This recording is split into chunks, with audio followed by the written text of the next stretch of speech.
வணக்கம் பானு. மதுரை மாவட்டம் உசிலம்பட்டி பேருந்து நிலைய விரிவாக்க பணிக்காக சந்தை தெருவில் உள்ள கடைகள் இடிக்கப்படுவதை கண்டித்து வர்த்தக சங்கம் சார்பில் இந்த தினம் கடை அடைப்பு போராட்டம் நடைபெற்று வருகிறது பானு. அதாவது மதுரை மாவட்டம் உசிலம்பட்டி உள்ள பேருந்து மிக நெருக்கடி காரணமாக விரிவாக்கம் செய்யப்பட உள்ளது பானு.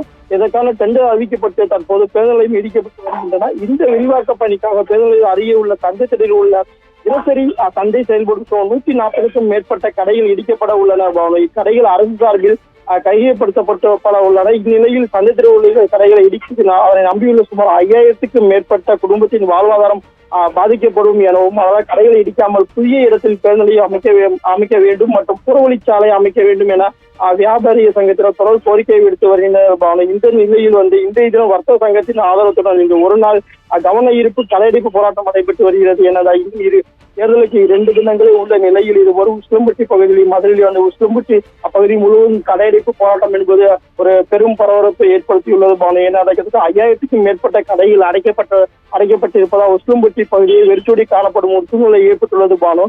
விவரங்களுக்கு நன்றி கார்த்திக்.